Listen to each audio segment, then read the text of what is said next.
Fala, turma, beleza? Tudo bem com vocês? Meu nome é Jonathan Ribeiro. Seja muito bem-vindo ao meu canal se você é novo por aqui. Se não é inscrito, já se inscreve, ativa o sininho aqui embaixo para você não perder nenhum conteúdo bacana como esse. E sem muita enrolação, vamos para o tutorial de hoje.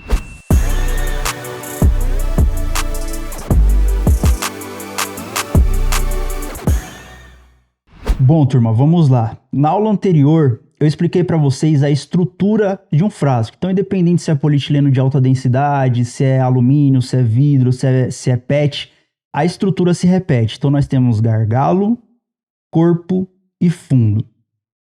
E o medo de muitos é quando, principalmente, você trabalha numa agência, numa empresa grande, e você recebe, por exemplo, o seu primeiro desenho de produto que veio de fora, veio da gringa. E aí você olha exatamente isso aqui, ó. Diâmetro T. Então vamos escrever aqui, vai, para ficar mais fácil, ó. Diâmetro T, diâmetro E, diâmetro I, S, K, P, H. O que é isso aqui? O que é? Aí você fica perdido, não sabe o que é, você vai pesquisar no Google, vai ser muito difícil você achar alguma coisa, se bem que hoje com o chat GPT também você acha tudo, né? Mas um tempo atrás aí, se você fosse pesquisar, provavelmente você não iria achar. E é isso que eu vou passar aqui para vocês agora, esse conhecimento que você não acha em lugar nenhum. Você não vai aprender na faculdade, você não vai aprender num Senai da vida, você não vai aprender em lugar nenhum, porque é algo muito específico, muito técnico, muito específico. Então vamos lá. Nós temos aqui algumas nomenclaturas que elas vão fazer parte ali do desenho técnico para nomear a estrutura novamente do gargalo. Então aqui, ó, do ombro do frasco até o topo, lembra que eu falei que nós temos o que a gente chama de gargalo, né? Vou escrever aqui embaixo, ó. Gargalo. Esse é o gargalo, daqui para cá. Ou você pode jogar daqui de cima também, se você preferir. Novamente, vai depender muito da estrutura do molde que você está desenvolvendo. Aqui nós temos o que a gente chama, eu vou escrever aqui em cima, ó, de diâmetro T. O diâmetro T, ele serve para quê? Ele serve para medir o diâmetro externo da rosca.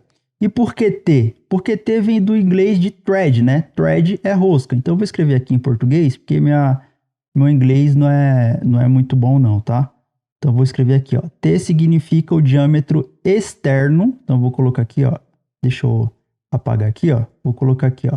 É o diâmetro externo da rosca. Fique bem claro aí para vocês. Então, o diâmetro T, ele vai definir aqui, ó, esse diâmetro externo aqui da rosca. O diâmetro E vai ser o diâmetro externo do gargalo. Então, o diâmetro T é o externo da rosca. E o diâmetro E é o externo do gargalo. Então, o gargalo é isso aqui, ó. Nós temos o I e nós temos o E. O I e o E. Então, o I vai ser o interno. Então, vou colocar aqui, ó, diâmetro I. O I vai ser o interno e o E vai ser o externo. Então, nós temos o I, que é o interno da rosca. Ele é importante porque ele que faz a vedação, principalmente se você estiver desenvolvendo uma tampa. Então, o I ele vai definir ali o diâmetro do batoque. Então, se for uma tampa aqui, por exemplo, deixa eu mudar aqui a cor. Se for uma tampa aqui, por exemplo, geralmente nós temos o batoque interno, né? Aí ela vem aqui, ó. Vem aqui, vem aqui. Aí ela vem até aqui assim, né? E fecha aqui, ó. Isso aqui, ó, é o que a gente chama de batoque. E esse diâmetro I é o que vai definir a vedação ideal do batoque ali para que ele encaixe zeradinho e não deixe o líquido vazar para fora do gargalo. Então, nós temos aqui o diâmetro I e o diâmetro E. Então, o T é o diâmetro externo da rosca. O E é o diâmetro externo do gargalo. Então, vou até terminar aqui, ó. Externo do gargalo. O I é o interno do gargalo. E nós temos outras nomenclaturas aqui, tá? Acho que até eu vou até arrumar esse pincel aqui. Então, nós temos aqui, ó, o T. Então, vai ser o externo da rosca. Nós temos o E, que vai ser o externo do gargalo, o I, que vai ser o interno do gargalo. Nós temos o S. O S a gente fala que é o start. Então, o S aqui, ó, é o start. E o que significa o start? Significa o início. Então, vai ser o início da rosca. Aqui dá para mostrar melhor, tá vendo, ó? Esse aqui, ó, é o S. O S, ele vem do topo do gargalo, então ele tá aqui, ó. O gargalo é exatamente isso aqui, ó. E aí nós vamos ter aqui, ó, o fillet de rosca. O S vai ser aqui, ó, do topo do gargalo aqui pro início aqui, ó, do perfil do fillet da rosca. Então, para o início do... Exatamente como está aqui, ó.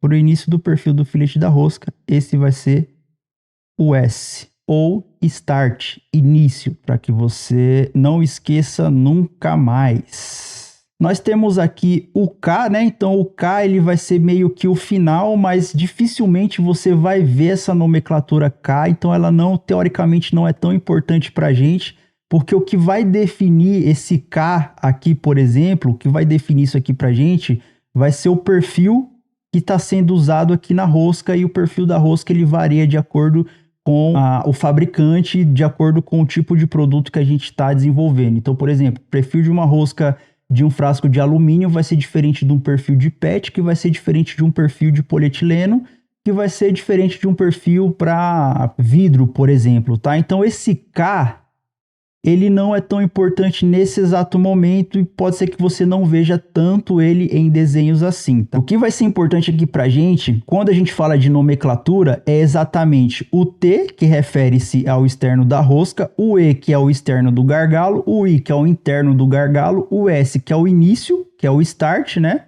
O início, o P. O P, ele é o quê? O passo, né? Ou em inglês que eles chamam de pitch, Aqui a gente chama em português, de passo. Então é o passo da rosca. Então nós temos aqui, ó, o passo, ele se dá de um ponto a outro ponto, ao mesmo ponto, né, da rosca aqui no andar de baixo. Então, por exemplo, o pitch, ele pode ser medido assim, ó. Ele pode ser medido, por exemplo, daqui para cá, certo? Vou mudar a cor aqui, ó. Ele pode ser medido daqui para cá. Vamos mudar a cor de novo. Ele pode ser medido daqui para cá, ou ele pode ser medido, por exemplo, daqui para cá, desde que os pontos onde você está medindo se repitam, tá? Então, ó, eu peguei esse ponto aqui, eu peguei o mesmo ponto embaixo. Eu peguei esse ponto aqui, peguei o mesmo ponto embaixo, ou eu peguei esse aqui de baixo. Então, independente do ponto onde você vai medir, você tem que pegar o mesmo ponto. Não, professor, não entendi. Então, vamos lá. Vamos supor, você pegou esse ponto aqui, certo? Ó, para medir aqui o passo, né? O pitch da rosca. Você pegou esse ponto aqui, ó. O que você não pode fazer, por exemplo, é pegar isso aqui, ó. Ah, eu peguei esse ponto, comecei medindo aqui, eu vou jogar aqui embaixo, ó. Não existe, tá? Não existe você pegar esse, depois pegar esse, ou pegar esse, depois pegar esse, porque os pontos não batem, ó. Eu tô pegando essa região, porém agora eu tô pegando essa região. Não existe. Então, posicionou o paquímetro aqui nessa região, você precisa posicionar exatamente na mesma região embaixo para que você consiga ter ali o dimensional do pitch, tá? E por fim nós temos aqui o H, e o H se refere à altura, do inglês height, né? Então nós temos aqui, eu nem sei como que escreve, né? Height, assim, né? Que significa em português altura. Então nós temos a altura total aqui, ó. Total do gargalo, que ele vem da base até o topo. Então, novamente, H é o weight, altura, então vai anotando aí para você não esquecer. O P vai ser o pitch, o passo da rosca. O S vai ser o start, então vai ser o início do perfil do fillet da rosca. O T, novamente, é o externo da rosca. O E é o externo do gargalo. E o I é o interno do gargalo. Certo? Agora vamos lá, vou criar um novo layer. Se estivermos falando de tampa, professor, como que funciona? Então, vamos desenhar uma tampa aqui. Suponhamos que aqui tem uma tampa. A gente vai vir aqui, vamos fazer uma tampa aqui assim, não vai sair tão retinho, mas vai servir para o propósito. Ó. Então, nós temos uma tampa, um perfil da tampa, certo? E aí ele vai ter a rosca aqui assim, ó. Então vamos lá. Quando a gente tem uma tampa, quando a gente está falando de tampa, então nós temos aqui a tampa, nós temos aqui, ó, a rosca da tampa, certo?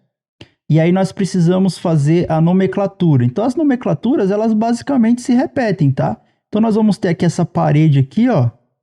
Então essa parede, quando você for cotar, ela vai ser o diâmetro T, que é o diâmetro de thread, né? Só que da tampa. E aqui, ó, a parte de dentro é o equivalente ao diâmetro, tá? O diâmetro que na verdade era para ser o I, né? De interno e externo, tá? Mas aqui a gente está falando da estrutura do gargalo, então você pode chamar de diâmetro E. Ou se você quiser inverter, você pode também. Professor, como assim? Então, por exemplo, aqui, ó, nós temos o diâmetro, ó. Aqui nós temos o diâmetro E, certo? E aqui nós temos o diâmetro T. Aqui nós temos o diâmetro E do gargalo, aqui nós temos o diâmetro T da tampa, certo? Da rosca da tampa. Só que os dois, eles se tocam, então você poderia também falar que esse aqui é o diâmetro E, no lugar de falar que é o diâmetro T. Dá certo também. Eu não gosto de fazer isso, tá? Mas quem pegar vai entender. Então mantenha a nomenclatura. Então se você sabe que aqui é o T e aqui é o E, então nós temos T e E, aqui se repete também, tá? Então aqui vai ser igual ao diâmetro T, aqui, parte de dentro aqui vai ser igual ao diâmetro E, beleza? Ou você pode chamar de I também. Pode colocar aqui o I, né, que é de interno, e você pode usar o externo. Só que a gente não usa para tampa essas nomenclaturas em específico. Então você pode chamar de externo mesmo, tá? E aí quando você for cotar essa parte aqui, ó, você for cotar essa parte aqui, você só coloca o diâmetro mesmo, sei lá, diâmetro de 25 milímetros, tá? Você não precisa colocar uma nomenclatura com letras, beleza? E aí, a partir de hoje, a partir de agora, sempre que você receber um desenho como esse, ó, e aí você vê aqui, ó, diâmetro T, diâmetro E, I, H, nunca mais na sua vida você vai suar frio sem saber o que significa. Tudo bem que isso aqui é autoexplicativo, porém é mais fácil ainda quando você entende, você sabe o significado de cada um, porque, novamente, quando você deitar, você sabe que o projeto está sendo feito lá, está sendo usinado, e a tampa vai encaixar no gargalo, o gargalo vai encaixar na tampa, a tampa não vai pular, não vai sair vazando todo o líquido de dentro do frasco, contração certinha, desenho com todas as nomenclaturas certinha, você sabe o que significa, e tudo isso graças ao nosso conteúdo aqui. E novamente, se você quiser se aprofundar nessas nomenclaturas, se você quiser entender o que significa PCO 28, se você quiser entender o que significam os padrões e quem desenvolveu esses padrões, porque sim, existem padrões de roscas, tá? Tanto para gargalo quanto para tampa, mas geralmente quando a gente fala de rosca, ele está sempre interligado ao gargalo. Então a tampa ela vai surgir, a rosca da tampa ela vai surgir de acordo com o padrão de gargalo que você escolheu para o seu frasco. Então nós temos, por exemplo, o padrão PCO 28 que foi desenvolvido pela Coca-Cola. Só que aí se você for comprar ou se você for verificar no fornecedor esse padrão, então você vai ver, por exemplo, um padrão assim, ó, PCO 28/400, 28/410, 415. O que significa isso aqui? O que significa esses dois primeiros dígitos e o que significa esses três últimos dígitos? Você sabe? É importante você saber se você for desenvolver produtos, embalagens plásticas, né? Ou embalagens, mesmo se não é plástica, né? De vidro, de alumínio, desde que seja um frasco. É importante você entender sobre essas numerações. Se você sabe, se você é entendido, deixa aqui pra gente trocar uma ideia, para eu saber se você tá afiado mesmo, tá? Se você não sabe e quer entrar e quer dominar tudo sobre design de embalagens, aprender sobre nomenclaturas, e não só isso, não só a parte teórica, mas também a prática, aprender a desenvolver todo tipo de frasco que existe no mercado. Primeiro, o link aqui na descrição, tá? Venha fazer parte da nossa comunidade de alunos, venha aprender com a gente, que eu tenho certeza que você vai se tornar um profissional muito requisitado. Aí o mercado está em ascensão cada dia mais. Novamente, como eu falei nas aulas anteriores, né? É só você olhar ao seu redor. Tudo é plástico. Tudo é plástico. Ah, mas aí eu não uso mais plástico, eu uso uma garrafinha de alumínio. Beleza, mas para fazer aquela garrafinha de alumínio precisou de um profissional que entendesse disso aqui que eu passei para vocês, tá? O cara que sabia o que era o diâmetro T, o diâmetro E, o diâmetro I, que o cara que fez toda essa estrutura aqui encaixar certinho com a tampa, toda a volumetria para quando você colocar 2 litros de água ali no seu frasco que você comprou da academia, realmente ter 2 litros e não 1,5 litro, sei lá, 1,8 litro se você ser enganado. Então você precisa saber o caminho das pedras para você ser um profissional de alta performance, beleza? E é isso que a gente ensina no nosso curso de design de embalagens, modelando como um artista. E o link vai estar aqui embaixo também para você já começar 2025 com tudo, beleza? Qualquer dúvida é só entrar no nosso site, é só clicar lá na aba Fale Comigo que você vai ser redirecionado para o meu WhatsApp e eu estou sempre respondendo e atendendo todos por lá, tá? E sou eu mesmo que responde e tira todas as dúvidas, beleza? No mais, novamente, bom 2025 para todos e vamos começar o ano com tudo, tá? Vou trazer mais conteúdo teórico, vou trazer mais conteúdo prático aqui para vocês de molde de sopro, de injeção e modelagem. E, conto com vocês para ideias também de conteúdo aqui no canal. Tranquilo? Valeu, tamo junto, forte abraço. Segue a gente nas redes sociais, Instagram e LinkedIn. Tchau, tchau.